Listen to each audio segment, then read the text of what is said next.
آداب، دانشگاہ کے ساتھ حاضر ہوں غوث سیوانی۔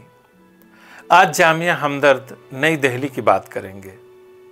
نئی دہلی کے پرامن ماحول میں واقع جامعہ ہمدرد ایک ایسا ادارہ ہے جو علم، ریسرچ اور میڈیکل سائنس کا حسین امتزاج پیش کرتا ہے۔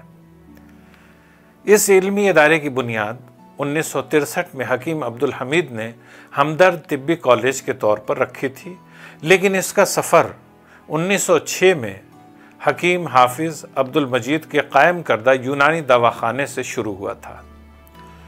1989 میں اس ادارے کو ڈیمڈ یونیورسٹی کا درجہ حاصل ہوا اور 2019 میں حکومت ہند نے جامعہ ہمدرد کو باوقار انسٹیٹیوٹ آف ایمیننس کا درجہ عطا کیا۔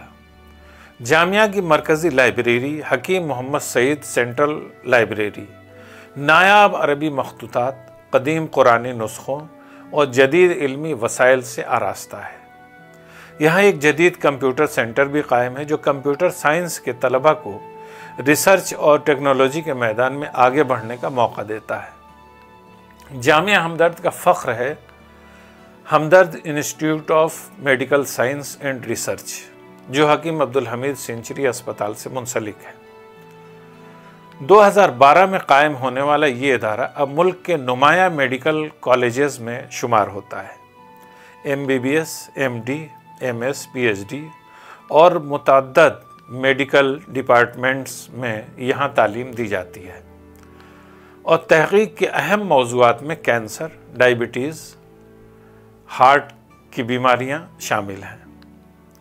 ادویات کے میدان میں school of pharmaceutical education and research کو بھارت بھر میں سر فہرست درجہ حاصل ہے۔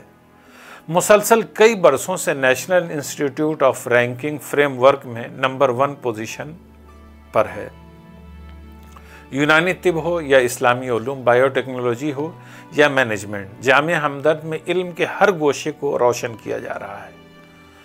معزز مہمانوں کے قیام کے لیے اسکالرز ہاؤس اور سیمینارز کے لیے خوبصورت کنونشن سینٹر بھی یہاں موجود ہے۔ ہمدرد میں درجنوں ڈپارٹمنٹس ہیں، جن میں شامل شعبہ اینستھیسیا، ڈپارٹمنٹ آف ایناٹومی، شعبہ biotechnology, biochemistry, central skill lab, community medicine, dentistry, dermatology, emergency medicine, ENT، forensic medicine اور toxicology, microbiology, gynaecology, orthopaedics, pathology, pharmacology, physiology, psychiatry, radio diagnosis اور departments بھی یہاں شامل ہیں۔ یہاں cancer, diabetes اور دل کی بیماریوں پر اعلیٰ تحقیق جاری ہے۔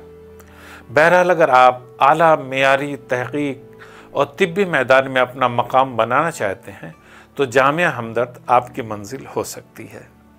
دانشگاہ میں آج یہیں تک، اجازت دیں، خدا حافظ۔